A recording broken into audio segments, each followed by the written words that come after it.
अस्सलाम वालेकुम बिस्मिल्लाहिर्रहमानिर्रहीम। बेसिकली हम डिस्कस करेंगे कि किस तरह से प्रपोज़ल फॉर्म फिल करना होता है कॉलेज का। इसमें सबसे पहले आपने जो टाइटल स्टडी होती है, टाइटल ऑफ स्टडीज़ के अंदर आपका जो ऑब्जेक्टिव है उसकी मिरर इमेज होता है टाइटल, ठीक है। जितना मुझे पता है मुझसे काफ़ी ज़्यादा स्टूडेंट्स पूछ रहे थे, तो अलग अलग बताने में काफ़ी टाइम लगता है। देयरफॉर मैंने सोचा मैं वीडियो बना देती हूँ, ठीक है। इसके अंदर गलतियाँ मिस्टेक्स वगैरह हो सकती हैं, जितना मुझे पता है मैं वो बता देती हूँ। टाइटल ऑफ स्टडी के अंदर सबसे पहले जो ये वाला पोर्शन होता है, ये ट्रूली आपके ऑब्जेक्टिव या एम को डिपिक्ट कर रहा होता है। And it should be followed by a colon, ठीक है। उसके बाद आ जाता है आपकी study type. Cross sectional study है, को रिलेशनल स्टडी है, कंपैरेटिव स्टडी है, ये चीज़ आगे आपने लिखनी होती है, ठीक है। उसके बाद यूजुअली आपके सुपरवाइज़र का नाम वगैरह आ जाता है, आपके सुपरवाइज़र के सिग्नेचर्स आ जाते हैं, डेट आ जाती है, उनका डिजिग्नेशन आ जाता है। और उसके बाद फिर जो रिसर्चर्स होते हैं उनके नेम, सिग्नेचर्स और क्लास वो लिख देनी होती है। स्लॉट इधर हमारे कॉलेज के फॉर्म में 3 अवेलेबल हैं, आपने उसको कॉपी करके 5 कर लें, 6 कर लें, जितने लोग हैं उतने स्लॉट कर लें, ठीक है। उसके बाद पहला जो पोर्शन इसके अंदर आप लोगों ने फिल करना होता है वो है इंट्रोडक्शन के अंदर बैकग्राउंड।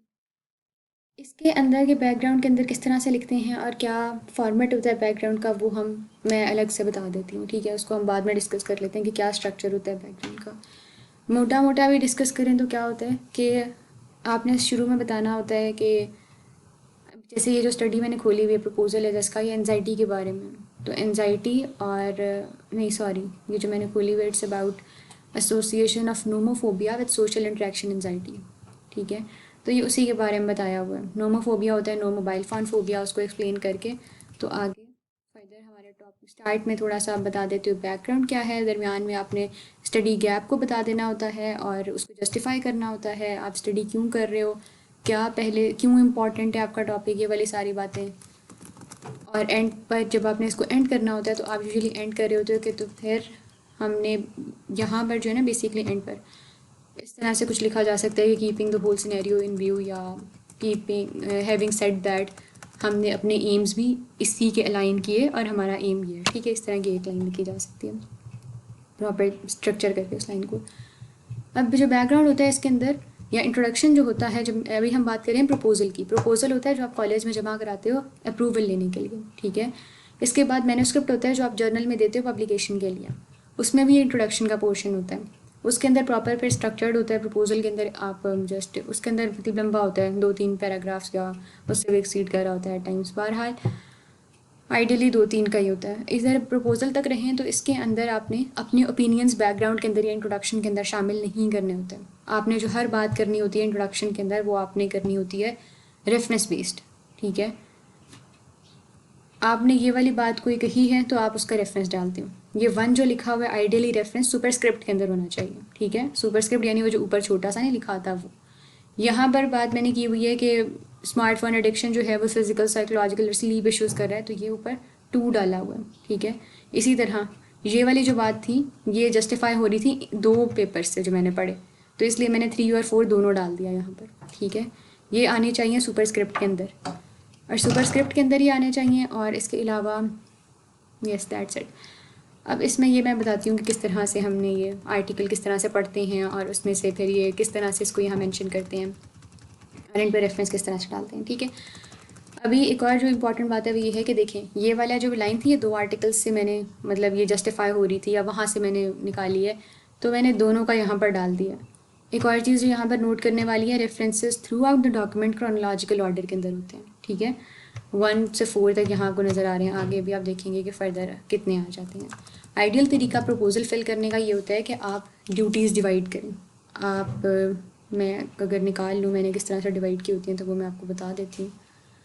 बहरहाल माय पॉइंट वाज कि इंट्रोडक्शन आपने ये देखना होता है, टोटल आपने गोल देख लेना होता है कि इसका टोटल जो प्रपोजल है उसके अंदर रेफरेंसेस कितने डालने हैं आपने, ठीक है। मैं पर्सनली यूँ करती हूँ, आप मुझे पता होगा कि टोटल मैंने कितने रेफरेंस डालने हैं, तो फिर आप उनको मैनेज करते हैं, कुछ बैकग्राउंड के अंदर डलते हैं, कुछ लिटरेचर रिव्यू के अंदर डलते हैं और कुछ जो है वो डेटा कलेक्शन के अंदर डल जाते हैं, ठीक है।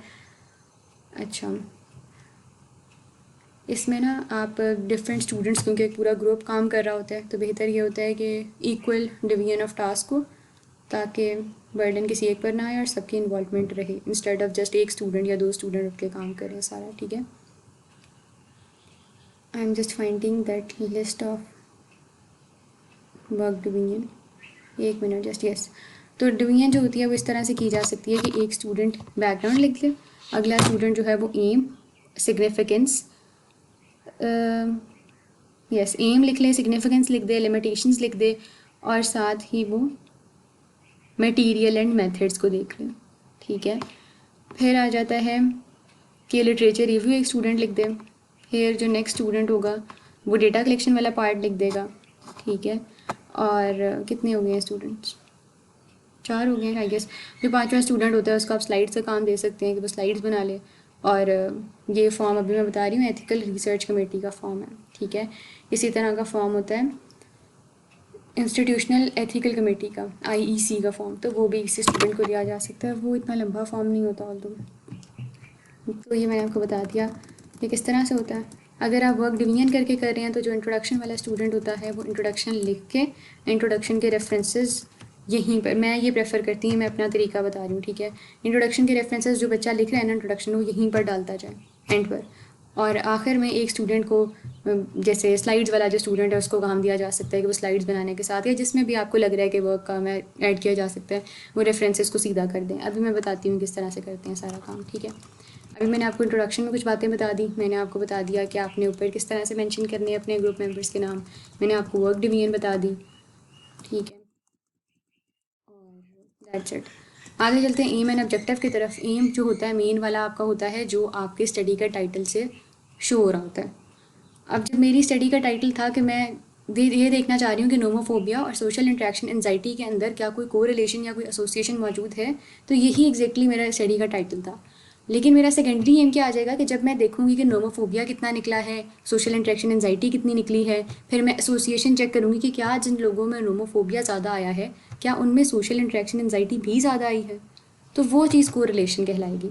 लेकिन आपने नोट किया कि यहाँ पर मैं सबसे पहले तो पहला स्टेप तो यही था ना कि मैंने नोमोफोबिया देखा कितना आया है और मैंने सोशल इंटरेक्शन एंजाइटी देखी कितनी आई है। सेकंड स्टेप वाज कि उनका एसोसिएशन या कोरिलेशन निकाला जाए। ठीक है, तो इसे कहेंगे कि आपका जो सेकेंडरी एम हो जाएगा वो ये हो सकता है कि आप प्रेवलेंस या फ्रिक्वेंसी निकालना चाह रहे हैं नोमोफोबिया की या फिर सोशल इंटरेक्शन एंजाइटी की। ठीक है, अगर आप जेंडर में उसको डिफ्रेंशिएट करना चाह रहे हैं तो आप इस तरह लिख सकते हैं कि among male and female students, आप एंड पर वो अलग से उसके टेबल बना सकते हैं या अलग से चार्ट बना सकते हैं, डिपेंड्स अपॉन यू। ठीक है, तो यानी आप रिपोर्ट कर सकते हैं मेल और फीमेल का भी अलग। ठीक हो गया। सिग्निफिकेंस ऑफ द प्रॉब्लम के अंदर रेफरेंसेस कोट नहीं किए जाते as far as I know. तो उसके अंदर जस्ट आपने एक पैराग्राफ के अंदर अपने जो रिसर्च क्वेश्चन है उसकी सिग्निफिकेंस बता देनी होती है। लिमिटेशन के अंदर यूजुअली जो ये कॉलेज के अंदर स्टडीज़ हो रही होती हैं ये है नोमोफोबिया और सोशल इंटरेक्शन एंजाइटी। ठीक है, कि सोशल इंटरेक्शन एंजाइटी के लिए भी हमारे पास आई गेस एक फॉर्म था और नोमोफोबिया के लिए भी। तो जो जैसे एंजाइटी डिसऑर्डर का फॉर्म है, तो जब बच्चे वो खुद फिल कर रहे हैं तो उनकी इमोशंस सेल्फ परसीव्ड इमोशंस को वो शो कर रहे होंगे उस फॉर्म के अंदर। ठीक है, तो इसलिए ये आ जाता है कि they could present their emotions in a particular way. और जो ये वाला जो है दूसरे वाला, ये हर स्टडी जो हम करते हैं उसमें लिखा जा सकता है कि भाई इसका सैम्पल साइज़ लिमिटेड था। फोर्थ ईयर के लेवल पर यही होता है कि लिमिटेड सैम्पल साइज़ के अंदर स्टूडेंट्स कह रहे होते हैं।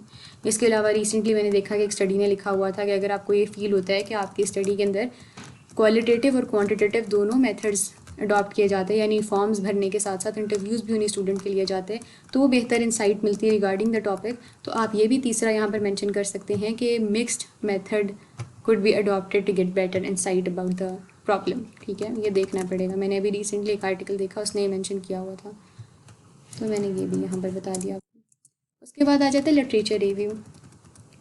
इसके अंदर आपने ये, बल्कि आपको फॉर्म में खाली दिखाती हूँ उन्होंने क्या क्या मेंशन किया होता है। उन्होंने यहाँ पर पहले से लिखा होता है कि आपने क्या लिखना है इसके अंदर। ठीक है, ये फिल्ड फॉर्म है, आपको खाली मिलेगा वहाँ पर, वो मैं खोल के दिखाती हूँ। अच्छा, लिटरेचर रिव्यू जो होता है इसमें आपने रिजल्ट्स लिखने होते हैं पुरानी स्टडीज़ के। आपने बताना होता है कि ये स्टडी हुई, रिसर्च हुई अफ्रीका के अंदर, और उन्होंने ये एनजाइटी शो, मतलब ये एनजाइटी इतने परसेंट आई है। ठीक है, इसको और भी बेहतर अंदाज में लिखा जा सकता है। ये मैंने कोई लास्ट ईयर स्टडी की थी तो इसके अंदर भी गलतियाँ हो सकती हैं, मेरी स्टडीज़ के अंदर भी गलतियाँ हो सकती हैं जो मैं प्रपोजल दिखा रही हूँ आपको। ठीक है, तो आप उसको फर्दर यूट्यूब पर सर्च कर सकते हैं, आप कोई कोर्स देख सकते हैं और मल्टीपल सोर्सेज अवेलेबल हैं। ठीक है, मैं जस्ट एक ओवरव्यू दे रही हूँ क्योंकि मल्टीपल स्टूडेंट्स मेरे से पूछ रहे थे, दैट्स वाई। अदरवाइज़ बहुत बेहतर सोर्सेज और बहुत बेहतर वीडियोज़ भी मौजूद होंगी, उनको एक्सप्लोर किया जा सकता है ऑन योर ओन। तो बहरहाल यहाँ पर हमने क्या किया, हमने एक स्टडी का बता दिया कि उन्होंने मेडिकल ये जो है नॉन, मैं ये कहना चाह रही हूँ कि हमने एक स्टडी का बता दिया कि उनके अंदर सोशल फोबिया या सोशल इंटरेक्शन एंजाइटी क्या थी, ये दूसरी स्टडी के रिजल्ट्स बता दिए, ये तीसरी स्टडी के बता दिए, ठीक है, और ये चौथी स्टडी के बता दिए, और ये बता दिए एक और स्टडी के, और इन पर उसका रेफरेंस डालते गए जो कि सुपरस्क्रिप्ट में होना चाहिए, ठीक है। तो यहाँ पर अब मैंने जो लास्ट रेफरेंस डाला है, इट इज़ अबाउट कि majority of Pakistani students are nomophobic, ये एक स्टडी ने बताया। मेरा टॉपिक जो था वो था एसोसिएशन फाइंड आउट करना, but I can also code इस तरह के रेफरेंसेस क्योंकि मेरा सेकेंडरी एम है फ्रीक्वेंसी फाइंड आउट करना। तो मैंने ये बाद में एक ये फ्रीक्वेंसी शो करा है ना, इसका एसोसिएशन से ताल्लुक तो नहीं है इस रिजल्ट का जो मैंने यहाँ मैंशन किया हुआ। तो एनीवेज मटेरियल एंड मेथड्स पर आते हैं। स्टडी डिज़ाइन होता है कोरिलेशनल स्टडी, जो आपने वो अपने टाइटल में एंड पर लिखा था ना, वो लिख देना होता है। सेटिंग्स होती है कहाँ पर हो रही है, आप सिर्फ MBBS के स्टूडेंट ले रहे हैं तो आप लिखेंगे कि under graduate MBBS students of किस कॉलेज के। आप नॉन मेडिकल भी ले रहे हैं तो आप यहाँ कॉमा डाल के वो भी मेंशन करेंगे, ठीक है। एग्जैक्ट यूनिवर्सिटी मेंशन करेंगे, अंडर ग्रेड ले रहे हैं तो वो मेंशन करेंगे साथ। ड्यूरेशन होता है कि आप कितनी देर में इसको कंप्लीट कर लेंगे, तो ये लिखना होता है कि जब आपको अप्रूवल मिल जाए उसके कितने मंथ्स में आप इसको कंप्लीट कर लेंगे, ठीक है। ये आपने अंदाजे से लिख देना होता है। अलबत्ता जो आपको अप्रूवल मिलता है वो 1 साल का मिलता है। अप्रूवल आपको चाहिए होता है जब आप पब्लिकेशन के लिए जमा कराते हैं जर्नल को, तो वो भी अप्रूवल मांगता है। तो अप्रूवल इज़ इम्पॉर्टेंट और आपको उसी ड्यूरेशन के अंदर कंप्लीट कर लेनी चाहिए स्टडी। सैम्पल साइज़ होता है कि कितने मिनिमम लोगों से आपने फॉर्म फिल कराने हैं, वो जो बच्चों को फॉर्म डिस्ट्रीब्यूट करते हैं ना या गूगल फॉर्म आते हैं, वो वाले फॉर्म कितने लोगों से फिल कराने हैं, ठीक है। इसकी अलग कहानी है, ये मैं आगे बताती हूँ। स्टडी सब्जेक्ट्स के अंदर क्या किन लोगों से कराने हैं, MBBS स्टूडेंट्स से। सैम्पलिंग टेक्निक का ये मतलब होता है कि ओके MBBS स्टूडेंट्स से कराने हैं, पर किस किस स्टूडेंट से कराने हैं। MBBS स्टूडेंट तो सारे हैं, आपने क्या अपने दोस्तों से सिर्फ कराने हैं, आपने क्या हर 10th स्टूडेंट से कराने हैं, यानी 10th 20th roll number 30th 40th इस तरह से करना है। तो ये डिफरेंट टाइप्स ऑफ सैम्पलिंग होती है। ये आपको अपने सुपरवाइज़र के साथ डिस्कस कर लेना चाहिए कि आप कौन सी सैम्पलिंग मतलब अप्लाई कर रहे हैं। इसके डिफरेंट टाइप्स हैं, ये बिल्कुल ही अलग स्टोरी स्टार्ट हो जाती है, तो इसके डिटेल में मैं नहीं जाऊँगी। इंक्लूजन क्राइटेरिया कि कौन कौन से लोग हैं जिनको आप इंक्लूड करेंगे, और एक्सक्लूजन क्राइटेरिया कौन से लोग हैं जिनको आप एक्सक्लूड कर देंगे। जो लोग कंसेंट नहीं देते उनको आप एक्सक्लूड कर देते हैं, ठीक है। अब मेरी थी सोशल इंट्रैक्शन एंजाइटी पर, तो social interaction anxiety could be due to any other diagnosed mental health illness as well. तो जब मैं एसोसिएशन फाइंड आउट कर रही हूँ कि जिनको सोशल इंट्रैक्शन एंजाइटी आ रही है, क्या उनमें नोमोफोबिया भी हाई है, या नोमोफोबिया हाई है तो सोशल इंट्रैक्शन एंजाइटी भी हाई है, ये वाला जब मैं एसोसिएशन निकाल रही हूँ तो मैंने इन लोगों को माइनस कर दिया वहाँ से, ठीक है। क्योंकि इन लोगों के अंदर अगर सोशल इंट्रैक्शन एंजाइटी है तो उसका कोई और कॉज हो सकता है, तो ये मेरे एसोसिएशन के अंदर बाइस क्रिएट कर सकते हैं।